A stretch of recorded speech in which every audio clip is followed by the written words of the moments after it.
Sejam mais que super bem-vindos a essa live onde eu vou falar como saber o valor justo das minhas dívidas. Será que eu tô pagando muito caro pelos juros? Como é que eu descubro qual é o valor justo para que eu possa negociar com o banco? Será que é quanto eles falam que eu tenho que pagar? Ou será que eu realmente tenho que saber qual é esse valor justo? É sobre isso que a gente vai falar hoje, tá? Inclusive é um tema curioso porque muita gente enche a boca para falar que os juros são abusivos. Aí sempre que eu pergunto, mas abusivo quanto? Ah, não sei quanto que é meu juro, né? Então vocês vão ver que hoje o papo aqui já é pro lado da polêmica. Vamos dar conhecimento para as coisas pra gente saber como é que as coisas funcionam na prática, tá bom? Vamos lá, vamos começar começando, tá? Um pouquinho antes de entrar aqui, eu tava trocando ideia com os meus alunos, né? E eu tava falando com uma aluna em específico. E aí eu falei para ela assim, ó, tem dois estágios da vida de um ser humano, né? Tem um momento que o ser humano tá sofrendo e que ele não tem meios para resolver aquilo. Esse momento que a pessoa tá sofrendo e ela não tem meios para resolver aquilo, é um problema muito sério, porque essa pessoa vai ficar no sofrimento porque ela não sabe como resolver. E aí a gente fala que é um sofrimento real mesmo, a pessoa não sabe o que fazer. Só que quando a pessoa tem o meio para resolver e ela escolhe permanecer em sofrimento, presta atenção, isso já é tema da aula aqui. A pessoa tá no sofrimento, tem o meio para sair do sofrimento e não sai, escolhe ficar. É o famoso, a merda é fedida, mas é quentinha. Desculpa falar tão chulamente assim. Por que eu tô falando isso, né? Porque eu tava conversando com essa minha aluna sobre emoção, sobre o emocional dela. Eu falei assim, Rê, tudo bem você sentir isso, né? Eu entendo. Só que, nesse momento aqui, você sentir isso não é coerente com a realidade. E aí, o que pode acontecer? Quando você tem um sentimento que não condiz com a realidade, você vai entrar num sofrimento pior do que antes e as suas ações são pautadas pelas suas emoções. Então, você não age mais com a razão, você age com a emoção. Então, a tua emoção ela tem que ser proporcional à realidade. E o que isso tem a ver com o valor justo da dívida da GL? Quantas pessoas, né? Porque meu juro é abusivo! Porque eu tô sendo vítima dos juros, tarará, tarará, tarará. E aí você vai ver essa pessoa tá desconectada com a realidade, porque de 10 dívidas que ela tem, uma tem o juro abusivo, que é a que a menos olha. A que ela menos olha é essa. E as outras, né? E às vezes o juro não é abusivo. Então, quando você consegue dar nome para as coisas, fica mais fácil de você resolvê-las. Então, muitas vezes eu abro uma aula aqui e as pessoas... Essa é uma aula mais técnica, por exemplo. Eu vou entrar mais um pouco no universo técnico aqui. Só que a grande questão é, não adianta eu falar para você que tem um jeito para resolver se você não estiver disposto a ouvir e ter atitudes coerentes a isso. E eu já vou contar uma história para vocês já. Fica aí que eu vou contar uma história ao passo que eu vou explicando aqui de uma história real que demonstra essa circunstância que eu falei para vocês aqui. Das suas ações não serem coerentes com aquilo que você está fazendo e você está pensando algo e na verdade é outra coisa que está na realidade. Vamos lá. Por que eu estou falando aqui o valor justo para negociar as dívidas, né? Quem vem me acompanhando aqui ao longo das últimas lives, ou até mesmo se você chegou agora, quais são os 3 pilares que a DAGE pauta tudo que ela fala aqui? É possível sair do caos financeiro e fazer o salário sobrar através de 3 pilares. Clareza, preparação e negociação. Clareza diz a respeito do teu caso. O que é que está acontecendo comigo? O que eu estou devendo? Meu salário não está sobrando por quê? É porque o Lula assumiu a presidência? Ou é porque eu tô refém do sistema financeiro? Ou é porque o meu órgão não deu aumento? Já começa a dar clareza, fala, opa, peraí, vamos dar nome pros porcos? Tem uma live que eu falei, vamos dar nome pros porcos? Vamos dar nome pra dívida? O que é dívida banana? O que é dívida maçã, melancia? E vamos dar nome pras coisas. Por que eu tô parando? Clareza é isso, dar nome para as coisas, colocar valor nas dívidas, né? E a gente vai falar bastante de clareza aqui hoje. Quando eu entro em preparação, o que é preparação? Peraí, eu não sei dos meus direitos. Eu não sei nem o que eu assinei. Quantos contratos eu não dei, li, aceito e concordo e eu não li porra nenhuma. Entendeu? Eu não li, de fato, eu só assinei. seja porque eu confiava naquela pessoa que estava ali, seja porque eu estava com pressa ou qualquer outra coisa. E aí a gente entra num terceiro pilar, que é sabendo os meus direitos e as minhas obrigações, eu vou procurar o banco para negociar do jeito correto. E aqui, basicamente, o que é jeito certo e jeito errado? Inclusive, hoje eu vou mesclar esse assunto aqui. Jeito errado, você procurar quem não tem a caneta para resolver o seu problema. Quando você fala com o gerente é uma pessoa que está lá para fazer o serviço dele, para bater a meta dele, para ganhar o salário dele. Ele não é uma pessoa, ele não é filha da mãe, ele não é nada disso. Ele é um gerente, está ali para cumprir o serviço dele, tal qual você é funcionário lá no seu trabalho. E aí você vai pedir para ele, que trabalha para o banco, que trabalha para dar lucro para o banco, para ele resolver a tua dívida. Você tá pedindo quase que pro cara cavar a demissão dele, para começar. Você vai falar assim, cara, é o seguinte, eu sei que você trabalha para dar lucro pro banco, faz assim, diminui meu juro e diminui o juro pro banco, né? Não, primeiro, o gerente não tem esse poder. Jamais. O gerente vai ter o poder de decidir sobre grandes coisas de uma empresa tão grande como o banco. Você não precisa pensar muito. Lá no meu prédio, tem o síndico, o zelador e a Maria, que é um amorzinho de pessoa. A Maria é um amorzinho de pessoa, ela limpa o prédio. Você acha que o João, que é o síndico, vai dar para a Maria a chave do controle geral de energia do prédio para manutenção elétrica?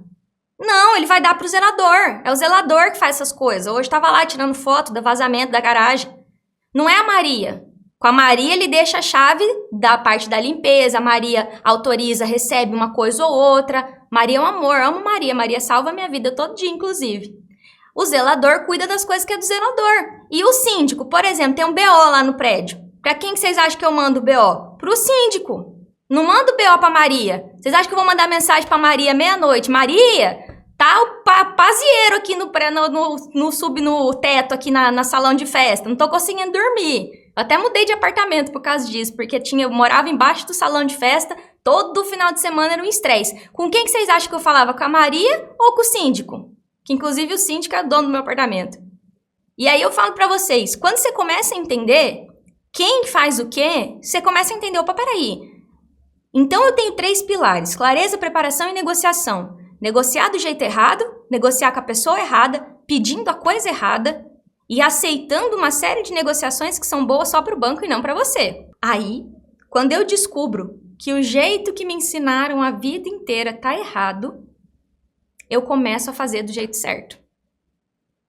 E voltando para a história do condomínio. Como o zelador do meu condomínio é um amor de pessoa, vira e mexe quando tinha um problema lá, eu mandava para ele. Aí teve um dia que ele falou assim, Dagiele, eu preciso que você encaminhe para esse e-mail aqui esse problema. Aí caiu a ficha.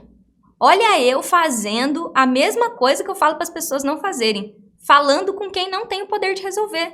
Ele é zelador, ele não tem como resolver o problema do bichinho fazendo barulho no corredor. Por mais que ele fale com as pessoas, não é ele que cuida disso, é o síndico, cacimba. É o síndico que vai multar, investigar, não é o zelador conserta as coisas do prédio. É tão simples se a gente vem para a vida real. Aí, se eu for comparar aqui, como eu falei, né? Maria, o zelador e o síndico. O gerente do banco é a Maria, gente. A Maria é a pessoa mais gentil que tem naquele prédio, extremamente educada, tá sempre sorrindo por aqueles corredores, deixando tudo em ordem. É o gerente do banco. E aí eu falo, cara, não é que o gerente quer te atrapalhar, não é que o gerente quer isso, mas a Maria não vai resolver os vizinhos que estão fazendo barulho depois das 22 horas. E aí quando você, né, quem não mora em prédio não deve estar entendendo nada, mas prédio é uma bagunça desse jeito aqui que eu tô falando, não é brincadeira. Mas prédio tem as regrinhas lá do condomínio. E quando eu explico isso pra você, eu vou voltar de novo lá no valor justo. É que você vai falar com o gerente sobre seu juro, você vai falar com o Zé Joãozinho que trabalha lá na agência sobre o seu juro, porque te ensinaram a fazer assim. Porque você nem sabe o que tem depois do gerente muitas vezes. Você já viu que tem um telefone, você já viu que tem um lugar lá, mas tem muita coisa além disso que eu chamo de hierarquias do sistema financeiro. É o síndico do condomínio, é a construtora do prédio. Então, por exemplo, né, o meu prédio tem um síndico. O síndico cuida ali da manutenção do prédio. Cara, quando tem um problema estrutural no prédio, quem vai ter que resolver essa parada é quem construiu o prédio. Não vai ser o síndico, se é um problema de estrutura, por exemplo. E aí você começa a entender, peraí, mas quem que vai resolver esse problema de estrutura? O síndico vai fazer um ofício, uma carta, sei lá. Aí já é o direito civil, de acordo com o certinho ali. Percebe como as coisas vão aterrissando? Quem é o síndico e a construtora? A gente tem dois aliados muito grandes aqui, que é o Banco Central e o Procon. O que acontece? Quando a gente tem uma regra estabelecida, então existe uma regra. Então, por exemplo, qual que é a regrinha normalmente que vale no Brasil, vale em qualquer lugar? Barulho muito alto depois das 22 horas é poluição sonora. Então, tanto boteco, qualquer coisa, depois das 22 horas, se o barulho permanece, você pode chamar ou o síndico do prédio, quando é condomínio privado, quando é na rua, você tem a Secretaria do Meio Ambiente, a SEMA, que resolve isso. Tem uma regra. Então, para que eu possa chamar a polícia, para que eu possa chamar o síndico, tem que ter uma regra. O que isso tem a ver com saber o juro justo da dívida? Para eu falar que um juro é abusivo, eu tenho que saber qual é a regra. Qual é a regra? Qual é a regra que pauta aquele juro? Então, eu já quero deixar vocês dar uma má notícia antes da boa notícia. Vou dar a má notícia primeiro. Não tem regra para juro. Não tem. Para empréstimo pessoal, o juro é tanto. Para empréstimo de casa, o juro é tanto. Não tem. Vocês acreditam? Não tem regra. Então, se eu tenho o síndico e a construtora do prédio e eu não tenho uma regra, de nada adianta. Então, quando eu falo do Bacen e do Procon, cuidado para você não interpretar que é só você ir lá e escrever: Bacen, a Dagiele falou que você vai salvar a minha vida. Estou com problemas financeiros, me ajude. Não, não é isso. Mesma coisa para o Procon. Para que eu possa reclamar de algo, eu preciso ter uma regra. Então, quando você começa a entender que existem coisas que você não sabe que você não sabe. Eu bato muito nessa tecla aqui. Existem coisas que você não sabe que você não sabe. E aí, primeiro, antes de saber o que eu tenho que fazer, eu tenho que abandonar um monte de coisa errada que eu acho na minha cabeça, que a gente chama de alienação e senso comum. Você acha coisas e você começa a papagaiar coisas, porque falaram pra você que o juro é abusivo. Aí você começa a papagaiar isso, igual o Zezé, né? Lá no Manso, lá na casa do Marcelo, tem o Zezé. Você fala: oi, coração! Aí ele responde: oi, coração! Saudade do Zezé. Então, assim, você fica papagaiando o juro abusivo. Então, você joga isso fora. Joga isso fora. Pra você sair do caos financeiro e fazer o salário sobrar, 3 pilares: clareza, preparação e negociação. Clareza do seu caso, preparação para saber o que é certo, o que é errado, o que está escrito, o que não está escrito, o que é dever, o que é obrigação. Aqui são as regras do sistema financeiro, que tem o Bacen, que tem o Procon, que não é com gerente. E aí, para que eu possa ir para negociar um juro do jeito certo, com clareza do meu caso, clareza do meu juro, clareza da minha situação, preparação para saber com quem eu falo, como eu falo, que jeito eu falo e depois negociar. Se vocês gravarem esses 3 pilares aqui, vocês vão chegar na semana Mais Dinheiro Zero Dívida, vocês vão falar: a Dagiele tá falando de clareza, a Dagiele tá falando de preparação. Eu preciso saber com base no que eu vou pedir. Tem coisa que eu posso mudar e tem coisa que eu não posso mudar. Vou te dar um exemplo. Está chovendo. Adianta eu olhar para a chuva? Roubei esse exemplo de Padre Paulo Ricardo. Eu estava ouvindo uma homilia dele que ele deu esse exemplo. Está chovendo. Eu posso falar o seguinte: Jesus, passa essa chuva mais rápido. Mas não adianta eu ficar olhando: puta que pariu, tá chovendo, mas que merda, que caralho que tá chovendo. O juro é alto com relação ao salário. O juro quem contratou foi tu, o salário quem foi atrás de ganhar foi você. São 2 coisas que eu não consigo mudar, é a chuva. Não consigo mudar a circunstância atual. Eu consigo buscar uma circunstância diferente. Eu procuro sempre aqui dizer que antes de você saber alguma coisa, você vai ter que jogar fora o conhecimento que você tem errado. Porque tem muito conhecimento errado. E aí você não precisa confiar em mim. Não precisa confiar que é a Dagiele que fala a verdade. Não! Pesquisa sobre isso. Pesquisa, vai atrás, vai ver se tem lei do juro. Procura assim, lei do juro do consignado. Essa lei define que o juro do consignado é 1%. Não tem. Para não dizer, parece que agora saiu um decreto que limitou o juro do empréstimo do empréstimo para aposentado e o limite da conta, o máximo de juro é 8%. Tem algumas leis que dão uma limitada na parada. Não coloca o preço. O limite é 8. Tem gente que pode cobrar 1, tem gente que pode cobrar 8. Os juros, pega aqui comigo. Preparação de novo, segundo pilar. Os juros são precificados de acordo com o momento econômico. Se eu não me engano, esses dias teve reunião do Copom, que definiu que a Selic vai continuar a tantos por cento. A Selic é uma das guias do juro. E o juro é definido de acordo com o risco. O que isso significa? A Aline e o Gilson estão pedindo um empréstimo de 3 mil. A Aline tem um score de 200. O Gilson tem um score de 900. A Aline tem tendência de ser uma pessoa que não paga suas contas em dia. Gilson tem a tendência de ser uma pessoa que paga suas contas em dia. Eu, banco, por minha decisão, vou cobrar 10% de Aline e vou cobrar 1% de Gilson. E aí, a Aline está com juro abusivo? Aí a gente vai olhar para outras coisas, mas o banco pode precificar o empréstimo de acordo com a característica de risco daquela operação. Isso é linguagem de bancário, tá, gente? É que a bancária que mora em mim ainda tá aqui, que é a chance que o banco tem de receber ou não. Por que que os consignados têm um juro mais baixo? Porque a chance do banco não receber é menor. Por que que os empréstimos de carro e casa têm um juro mais baixo do que um empréstimo pessoal sem garantia? Porque a casa o banco vai lá e toma de você num leilão, vende para outra pessoa, e o carro ele toma de você e vende. Então, existe mais segurança que o banco vai receber ou tenha meios para forçar o recebimento. Então, quando eu começo a entender isso, aí eu posso passar por cada circunstância jogando fora o senso comum. Teve uma aula que eu dei que eu separei as dívidas por tipo. Como eu não posso garantir que quem está aqui viu essa aula, eu vou explicando as características das dívidas e ao mesmo tempo falando como saber o juro justo de cada dívida. E ao passo que eu vou explicando, eu vou explicar por que que isso é assim, vou explicar como é que pode ser diferente, tá? Quando eu tô dando aula, eu sempre falo para a galera dos consignados, por exemplo, né? Por quê? Uma das primeiras dívidas que crescem o olho quando você bate o olho no teu salário, é o consignado, porque são 30% da tua renda, às vezes 35%, às vezes 40%, né? Porque teve uma época que afrouxou um pouco mais a margem. Vamos colocar 30% da tua renda que tá presa ali, literalmente presa dentro do contra-cheque. Existe uma forma que você consegue descobrir exatamente o que foi financiado, o que foi financiado não, né? O que foi ali emprestado e como foi disposto o juro dessa operação e o que foi financiado lá dentro.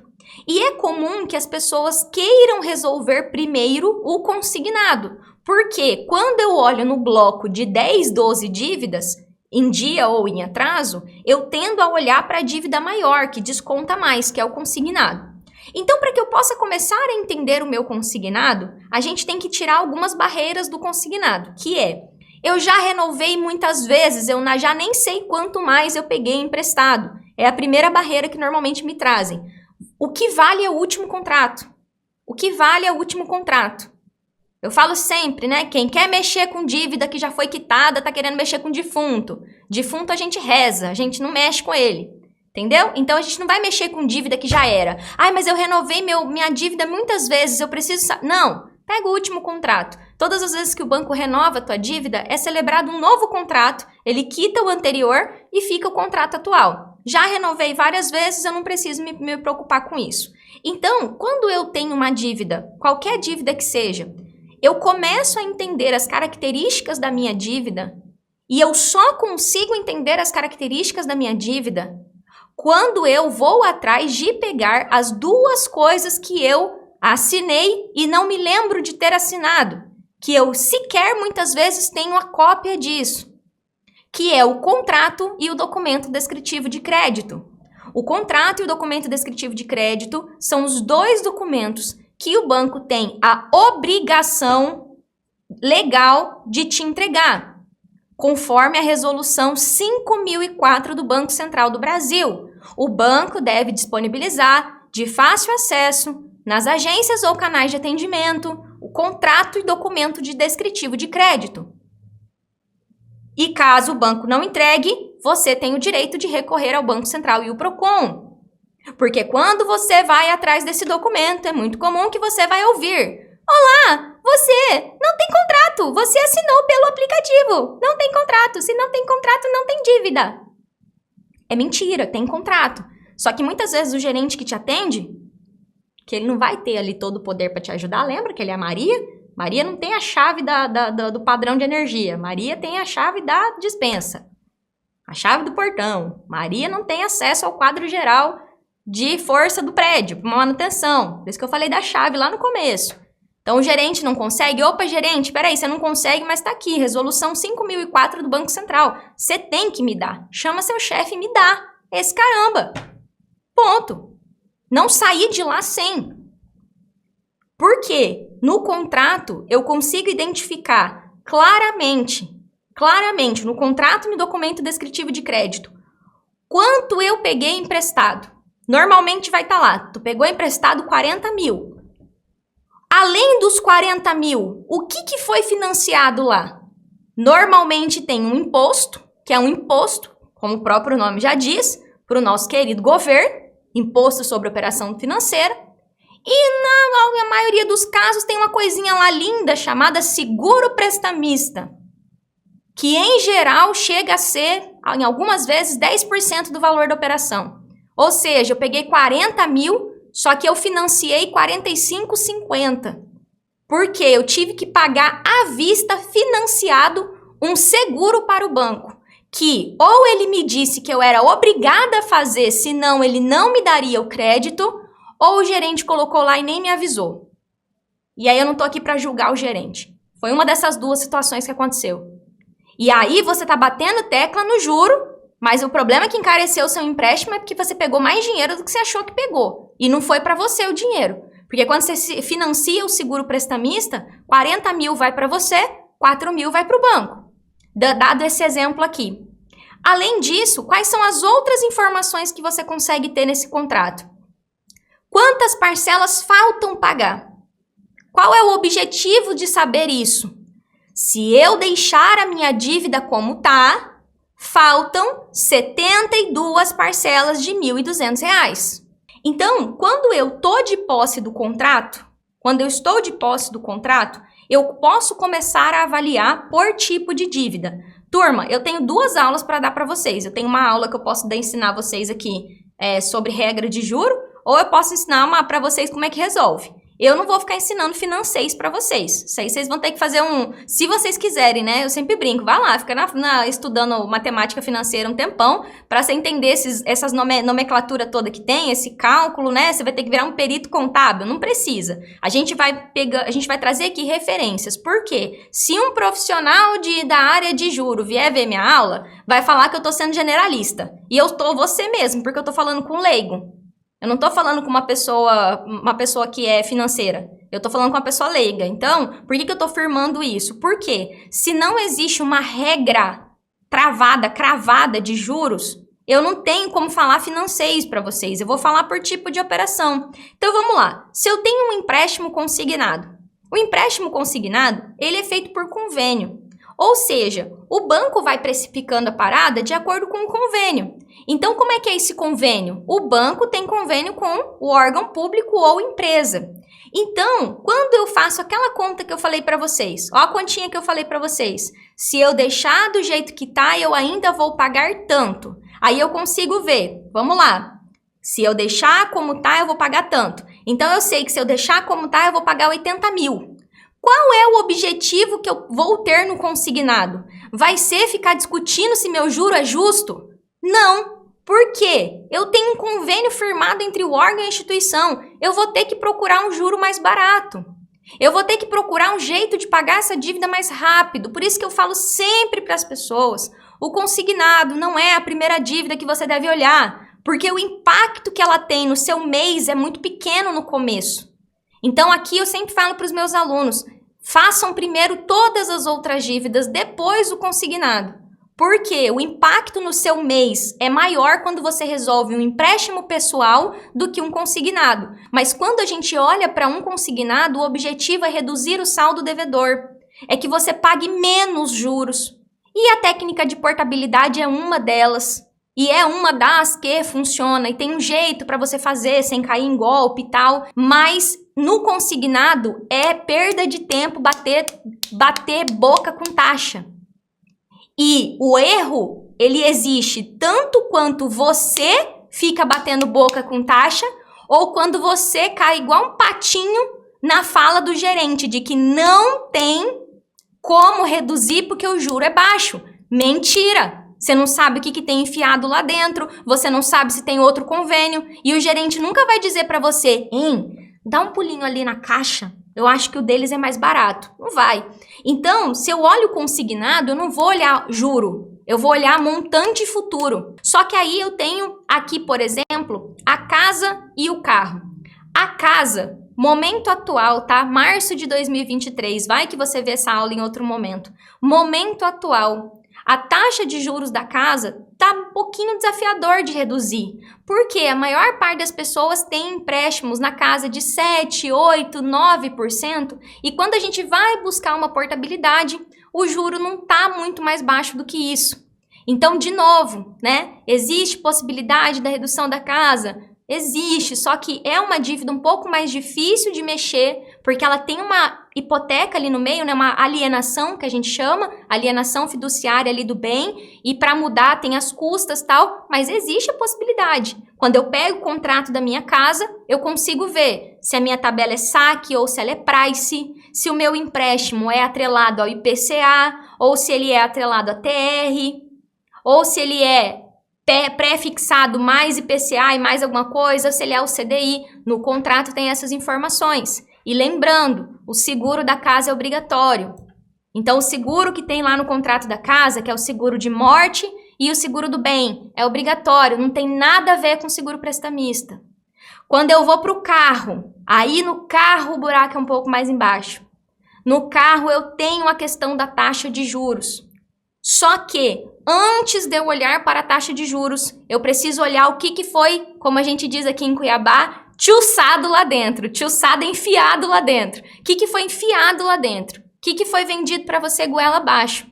Esses dias a Brenda estava mostrando um custo efetivo total de uma colega dela, né, uma amiga pessoal dela, e aí a gente estava vendo que o seguro prestamista do carro foi, se eu não me engano, 7, 8 mil. Muito dinheiro. E aí encareceu muito o carro dela. Vai pagar 3 carros quase no final. E é isso mesmo. Então, o carro em si, eu tenho a questão da taxa média. O que acontece? Tem muita gente entrando nos ouvidinhos de vocês, falando para vocês entrarem com uma revisional na justiça, assessorias sérias e assessorias que são possíveis estelionatárias. Não posso acusar ninguém aqui, não é meu papel ficar acusando os outros, né? Das coisas, mas quando a gente fala do carro, existem outras possibilidades. Primeiro, de você colocar as parcelas em dia, caso você esteja em atraso, e de você buscar um refinanciamento desse carro para reduzir um pouco a taxa. Existe a possibilidade de entrar na justiça com uma revisional? Existe, DAGE não recomenda. Pelo custo do processo, pela chance de dar errado, mas para avaliar se o juro do seu carro é justo ou não, se ele está 1,5 vezes mais caro do que o juro médio, existe o sistema do Banco Central chamado sistema de séries temporais. Eu nem sequer ensino isso para os meus alunos, para vocês terem uma ideia. Eu não falo para eles não olharem para isso. Falo para eles, vocês vão pedir para o banco um refinanciamento, uma redução, só que é uma dívida que normalmente eu falo assim, cara, se a gente conseguir fazer outra coisa do que ficar batendo boca com essa empresa por causa de taxa de juros, a gente tem mais chance de ter um resultado. Porém, como a resposta dessa live é como saber o valor justo da dívida, o banco está cobrando juro muito caro, o juro do carro, a gente costuma olhar, vamos dizer assim, por padrão, as séries temporais do Banco Central. É um sisteminha do Banco Central, bem chatinho de mexer, que você vai ter que ir lá no dia que você comprou o carro, ver qual que era a taxa média, e aí existe sim a possibilidade de defender uma tese que estava acima da taxa média. Só que isso é feito na via judicial. E aí, quais são os efeitos colaterais disso, né? Se você vai lá fazer uma revisional de carro, pode ser que você nunca mais consiga financiar um carro na tua vida. Pode ser que sim, pode ser que não. Não tô aqui para falar sobre isso, não sou advogada, não recomendo essa prática. Eu recomendo que resolva através de negociação. Porém, não existe essa via de, ai meu Deus, o meu juro do carro tá abusivo, vocês têm que baixar pela via amigável. Então, eu, da GL, não tenho um posicionamento contra a ação revisional de carro, por todas as questões de custo, pelos golpes que existem, infelizmente. A internet hoje em dia é terra de ninguém, tem muito golpe com relação a isso. Fala pra você não pagar o carro, esconder o carro na garagem do vizinho, toda uma história aí você pode pesquisar um pouco mais que isso. Eu sou contra revisional de veículo, eu não ensino revisional de veículo, eu não sou a favor disso, eu não falo sobre isso. Mas tá aqui, pronto, expliquei, mostrei pra vocês. Normalmente, essas dívidas que são mais estruturais, vocês percebem que eu comecei pelas dívidas mais estruturais. Eu comecei por consignado, depois por carro, depois por casa. E aí, aqui nesse bolo, eu ainda tenho antecipação de 13º, antecipação de décimo, antecipação de FGTS e, acho que eu falei de tudo, antecipação de férias. Essas dívidas, por exemplo, são dívidas que não cabe ficar batendo cabeça por causa de taxa de juros. A mesma história. Você, na hora que estava precisando de dinheiro, foi lá e pediu. O banco falou assim, antecipo, é 2,40. Beleza, me dá aí. É perda de tempo. Vai ficar batendo boca, batendo boca, batendo boca, sendo que é uma coisa de parcela única. E o FGTS em específico, a antecipação do FGTS, até o presente momento, eu não tenho conhecimento de nenhuma manobra que dá para ser feita com ele. Então, normalmente eu falo para os meus alunos, deixa esse treco quieto. Bora seguir a vida que você tem outras dívidas. E como eu falei, eu comecei pelas dívidas que era mais notícia ruim do que notícia boa. Por quê? Quando eu olho para essas dívidas, o problema delas é mais na profundidade delas, que são dívidas grandes, dívidas que têm garantia, do que de fato na taxa de juros. O cartão consignado, por exemplo, você ficar pagando o mínimo dele é abusivo. Então, qual é o objetivo? Como é que eu descubro o valor justo para pagar esse cartão consignado? O cartão consignado é uma dívida que você precisa entender. Se eu quiser quitar esse cartão consignado hoje, quanto fica? É a primeira coisa que eu tenho que descobrir. Se eu quiser quitar esse cartão consignado hoje, quanto fica? 15 mil. Esse é o valor para quitar. Nossa, Daj, mas eu já paguei um monte. Pagou porque quis, pagou porque assinou. Eu sei que é duro ouvir isso. E aí entra aquela mesma história. Quer brigar por dinheiro que você já pagou para eles? Justiça.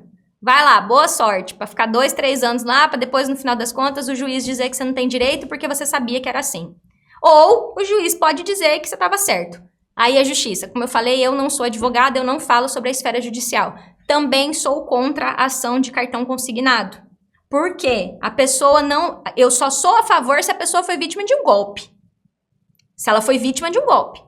A maioria da galera que me acompanha aqui, 95, 98% não foi vítima de golpe. Contratou no desespero um saque consignado sem ter o dinheiro para pagar na semana que vem, no mês que vem, e aí ficou pagando o mínimo eterno.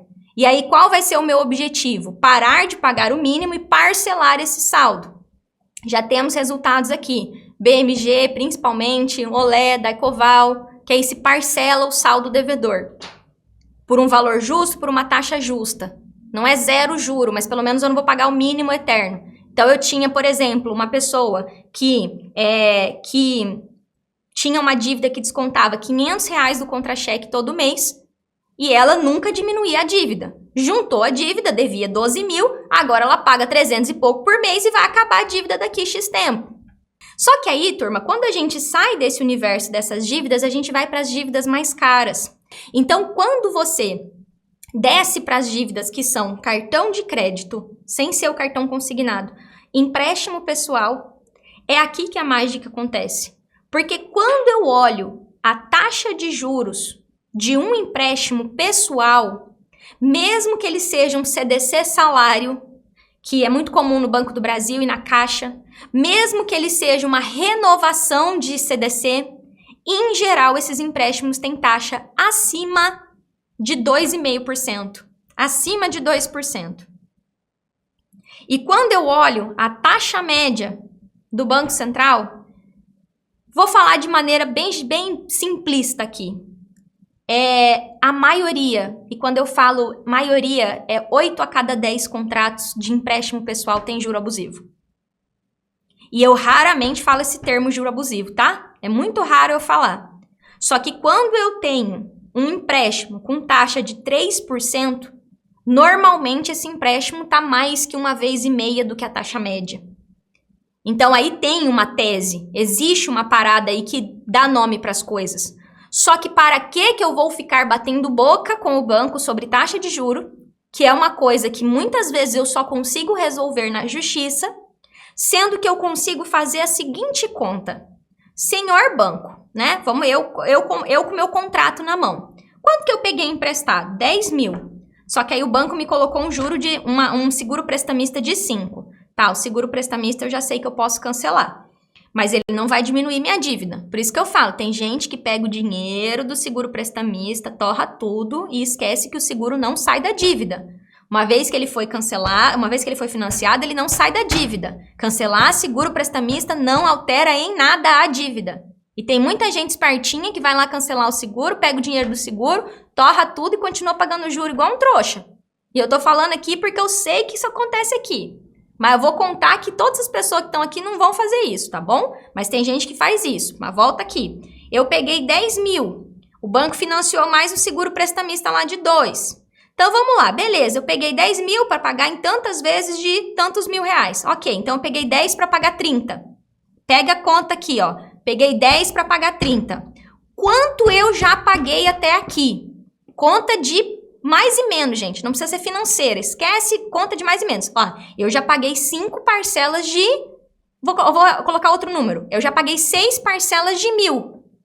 Então, eu peguei 10 mil e eu já paguei 6 parcelas de 1.000. Então, eu já paguei 6 mil. Quanto é 10 mil menos 6 mil? Você está querendo dizer que eu não vou pagar nada de juro e que o valor justo da minha dívida é essa diferença? Eu estou querendo dizer que para que eu possa partir para uma negociação, clareza, preparação, negociação. Clareza, preparação e negociação. Fazendo essa continha aqui, olha o que eu descobri. Quanto que eu peguei? Tinha um produto atrelado, sim ou não? Quanto que eu já paguei? Resultado, 4 mil. Ok, então, quando eu vou para uma negociação, e aí o gerente fala assim... Bora, vai sair da GL e vai entrar a gerente. Vai, eu vou sair, eu sempre saio assim e volto. Oi, Maria, tudo bem? Entendi, tá apertado, né, Maria? Não, imagina, Maria, você não tá sabendo? Estamos na campanha do consumidor agora. É, Maria, tá super legal. Ó, peraí que eu vou pegar aqui no sistema pra você. Peraí, Maria, tô fazendo a conta aqui, ó. Pelo que eu vi, Maria, deixa eu ver... Caraca, Maria, olha o que eu consegui pra você, Maria. Maria do céu, olha que bacana. 120 vezes de 350 reais. 350, pensa, você tá pagando 1.000 hoje. Aí você vai pagar 120 vezes de 35. É uma proposta agora do Feirão do Consumidor. Então tá, assina aqui. Sucesso, Maria. Beijo, tchau. 120 vezes de 350 reais dão 42 mil reais. 120 vezes de 350 reais dão 42 mil reais. Isso aqui é massificada, sob medida, unificada. São as propostas de unificação de dívida. Maria saiu dali com o coração que não cabia no peito, porque o gerente, gente boa demais, ajudou ela. Entendeu? E aí, se Maria sabe que ela pegou 10, já pagou 6, que 4 mil é o ponto de princípio de negociação... Eu saio de 4 para 42. Aí eu falo pro seu gerente, pô, seu gerente, você quer me ajudar mesmo, hein? Você quer me ajudar, me abraça então, né? Porque você tá me enfiando 120 vezes aí de 350 reais. E vou dar um exemplo diferente para vocês. O Luciano, meu aluno, fechou uma negociação exatamente igual essa. 120 vezes de 350 reais, é bem parecida dele. Só que o valor dos 4 mil dele... era 39 mil. Então, de 39 a dívida foi para 42. Valor brutão, assim. E essas negociações existem. Só que elas estão longe de serem fáceis, longe de serem simples. Vão um pouco mais. Falei aqui dos empréstimos pessoais. Aí, eu começo a observar que eu não tenho dinheiro. Não é porque eu sou um burro. Não é porque eu tô gastando muito no mercado. Não é porque minha filha está estudando numa escola cara e eu me importo com a educação da minha filha. Eu tô sem dinheiro porque os bancos estão entroxando juro em mim até dizer chega. E eu peguei 10 para pagar 50. Eu vivi isso. Nunca na minha cabeça, trabalhando com... Olha, contadora de formação, graduada numa universidade federal. Trabalhando no banco durante 8 anos, eu não fiz essa conta. De padeiro. Conta de padeiro. Peguei 10, já paguei 6. O banco tá me cobrando 50, tá errado. Agora, uma vez que eu entendo isso, eu consigo fazer isso com os meus cartões também. Eu comprei sapato, mercado, não sei o que lá, não sei o que lá, não sei o que lá, não sei o que lá. Quanto que era a minha fatura? 10 mil reais. Eu parcelei a minha fatura. Então, a minha fatura, que era 10 mil reais, virou 14 vezes de 1.000. Então, peraí. Eu comprei 10 mil. A fatura virou 14. E agora o banco tá me cobrando 18. Porque eu já tenho mais fatura, não sei o que lá. Eu parto do valor justo. Quanto que eu comprei? E presta atenção. Eu parto. Eu começo a partir desse valor. Então, você não precisa ser financista, você não precisa ser consultor financeiro, você precisa começar a entender o que você assinou, o que você fez. Isso aqui, turma, eu chamo de tomada de consciência. Muitas vezes você está mexendo com as suas finanças e eu faço vídeo para o YouTube, gente. Só que muitas vezes vocês estão lidando com as finanças de vocês ouvindo videozinho de 5 minutos. Renegocie suas dívidas. Procure o banco. Desculpa, nada contra. Todo conteúdo é útil. Mas cadê o contrato que você assinou, ser humano? Você não é todo mundo. Sua mãe não diz pra você? Mãe, posso ir? Não. Todo mundo vai. Você não é todo mundo. Ninguém tem um contrato igual o seu. Quando eu me proponho a vir aqui na internet falar pra todo mundo e passo 1 hora aqui, todo mundo fala, Daigeles, suas lives podia ser mais rápida. Não consigo, gente. Tem um monte de coisa pra falar ainda. Mas eu começo a olhar que cada caso é um caso. Você não é todo mundo. Quando eu falo que cada caso é um caso, é porque ser humaninho não tem resposta mágica pra tudo. O que existe é método, processo, caminho. Processo o pessoal confunde com justiça, né? Caminho. Se cada uma das suas dívidas que tá te sufocando hoje tem uma característica, não adianta você procurar uma soluçãozinha mágica. Cada uma das suas dívidas tem uma característica. Aqui tem gente que tem consignado carro, casa unificada, massificada, sob medida, renegociação da renegociação da renegociação.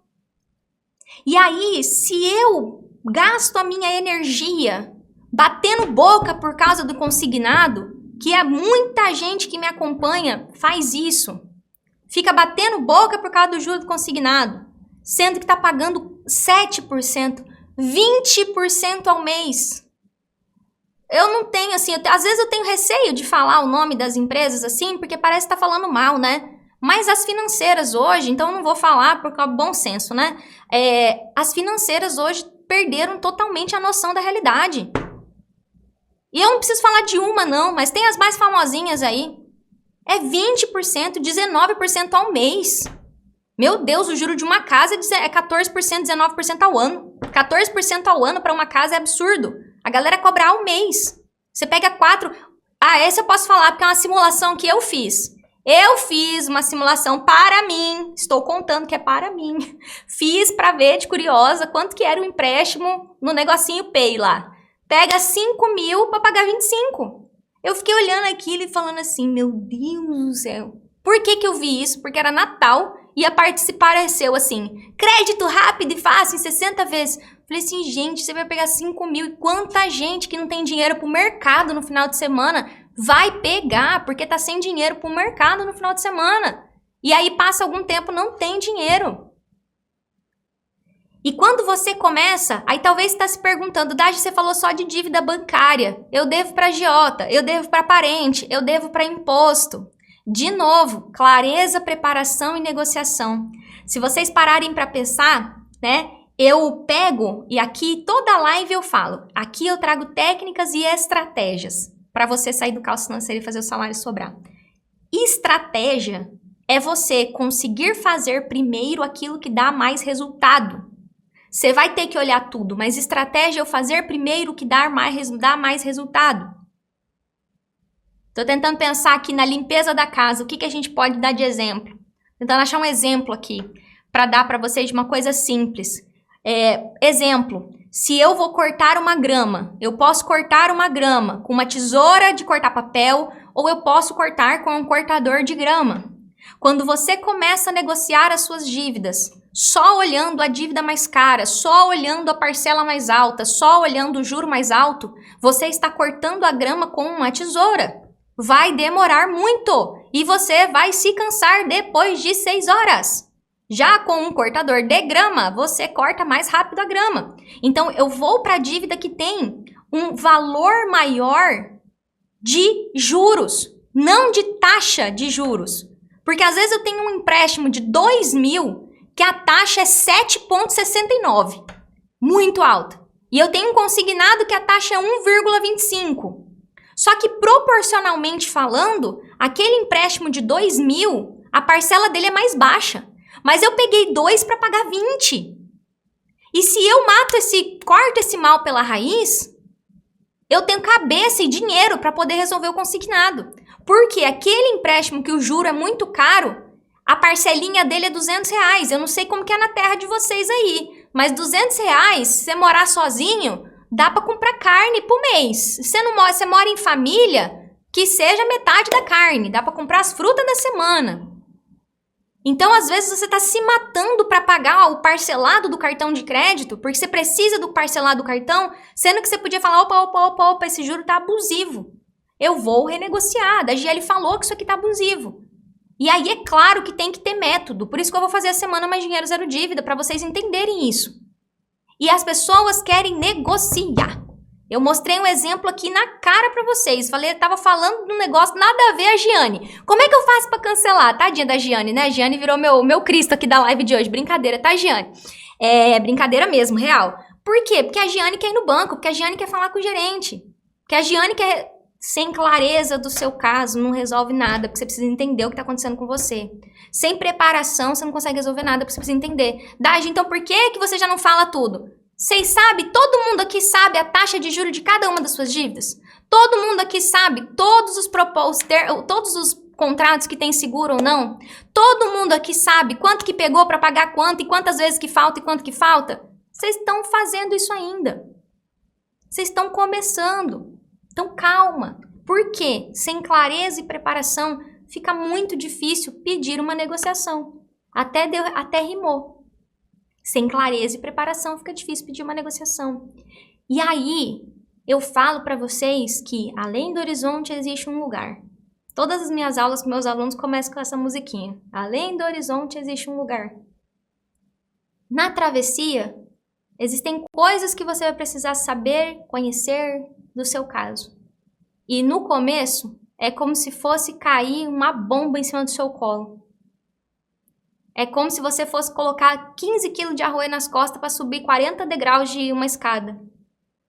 Só que enquanto você não sabe essas coisas sobre o seu caso, não sabe certos abusos que você permitiu, você está carregando esses 15 quilos e não é por 40 andares, é a vida inteira. Quanto tempo faz que você não se lembra o que é ter paz financeira na sua vida? Quanto tempo faz que você sabe que não precisa se preocupar com as contas do mês que vem, porque vai ter dinheiro para pagar? Então, quando eu vejo minha aluna falando assim, menina, desenterrei um negócio aqui, mas minha vida está organizada, é porque eu sei que a pessoa está no caminho. Quando hoje eu conversei com a Renata, e eu sempre falo, os meus alunos, eles não têm noção, né? Porque eu tô aqui, eles estão lá na casinha deles, né? Mas quando eu li a mensagem da minha aluna hoje, atravessando o caminho, dentro do barquinho, indo para esse lugar além do horizonte, e veio uma tempestade, né? E aí eu falei para ela assim, eu brinquei, mas ela ficou brava comigo. Eu falei assim, ei, acho que você se esqueceu lá do que a gente conversou lá no começo. Manter a calma no meio da tempestade, porque ela vai vir. Ela vai vir. E ela, não é, eu me esqueci, mas é que eu tô puta. Aí que eu fui entender que ela tava assim, ela não tava tão desesperada, ela tava preocupada, e eu entendo. Ela tá no meio do caminho. E aí, mas ela, não, mas eu sei que pode ser diferente, eu sei que vai dar certo, eu sei, ela tá em negociação agora, né?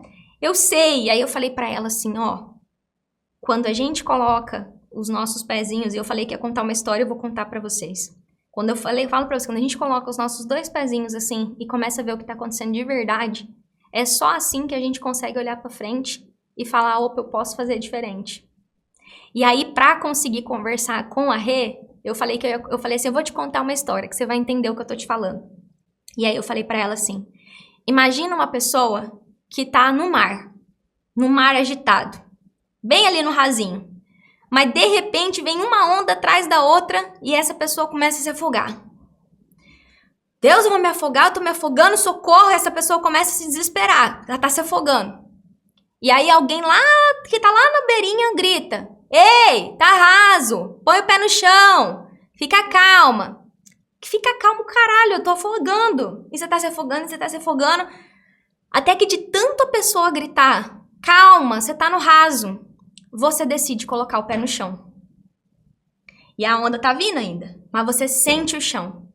E aquilo é suficiente para você pisar no chão, tomar um impulso e sair dali.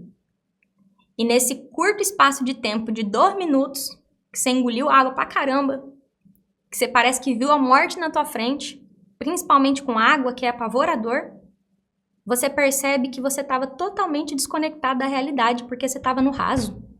Sua vida, você não estava correndo risco de vida. Você só estava assustado, o mar estava muito agitado, você não botou o pé no chão. E aí você percebe que por pouco, você não morre por falta de atenção, por não ter calma, por não... Deixa eu respirar. Calma, isso é só um problema financeiro. Tem solução. Isso aconteceu comigo. Isso aconteceu comigo. Eu tenho muito medo de água. E eu fui pro mar. E eu quase me afoguei. E nessa situação, eu lembro que dali pra frente, e foi bem no ano que eu entendi que eu tava muito endividada. Dali pra frente, eu falei assim, eu não posso mais, em todas as situações da minha vida, me desesperar. E me desesperar ao ponto de não fazer nada. Ao ponto de poder morrer. Porque quando eu tava com dívida, por isso aqui eu não fiz besteira. Graças a Deus, Deus me iluminou e não permitiu que isso acontecesse comigo. Colocar os 2 pés no chão, entender que sim, o mar está agitado. E estava, eu estava na Praia do Forte, Praia do Flamengo, é uma praia que é Praia do Flamengo, em Salvador. Era uma praia agitada, eu não tinha habilidade com o mar, era tudo verdade o que eu estava sentindo, o mar estava mesmo agitado, as ondas estavam me puxando mesmo, mas eu estava no raso. Era só me acalmar, pisar no chão, dar um impulso e ir com a próxima onda. E eu falo sempre, né? Se não fosse a Carol, eu tinha morrido. Porque eu estava muito desesperada. E eu não quero me colocar aqui no lugar da pessoa que está salvando a vida de vocês. Eu tô no lugar da pessoa que tá dizendo pra vocês, o mar tá raso, bota o pé no chão e vem. Só que você tem, às vezes, pouco tempo pra tomar essa decisão. Porque às vezes você tá passando muito tempo que você tá se batendo aí debaixo dessa água e tá raso. Então o que eu quero dizer pra vocês contando essa história é que não adianta você ficar nesse mar agitado, que seu juro é abusivo, que não tem solução, que o gerente disse que não dá pra negociar. E o sistema financeiro vai te envolver cada vez mais te dizendo, não tem solução, não tem solução, não tem solução. Eu não sou a salvação de sua vida. Eu sou uma pessoa que está do outro lado dizendo para você, tá raso, vem. Sabe por quê que eu falo isso? Eu nem preciso te jogar um bote salva-vida. Eu só preciso te mostrar o caminho. Só que você precisa decidir caminhar. Como eu falei, por isso aqui, eu não desisto ali e morro afogada. Por isso aqui. Porque eu ia decidir não ouvir o que ela estava gritando para mim. Várias vezes, ela gritou muitas vezes. Por isso aqui. E cuidado, é só isso. Escuta. Acalma o teu pensamento. Respira. Eu falei para Renata hoje, Renata, respira, tá tudo bem, você não tá sozinha, continua fazendo o que você tá fazendo, tá tudo certo, eu chequei, você me respondeu, tá tudo certo, eu tô aqui, vem, só continua. E a Renata já é minha aluna, né? Já tá fazendo o método, vocês estão aqui, como um dia a Renata esteve. Quem tá aqui há 3 meses, 4 meses e a vida não andou, é porque não decidiu fazer diferente, entendeu? Muito obrigada pela presença de vocês. Eu queria de coração que vocês levassem essa imagem na cabeça de vocês daqui. De muitas vezes você está vivendo um tormento na tua vida porque você não tem meios para resolver. Mas uma vez que você chegou até mim, por algum motivo, um anúncio meu chegou até você e você veio aqui, nós aqui estamos aqui para te dar, eu tô aqui com toda a minha equipe, os meios de solução. Mas só você tem a condição de pegar e decidir fazer diferente. Um super beijo. Tchau, tchau.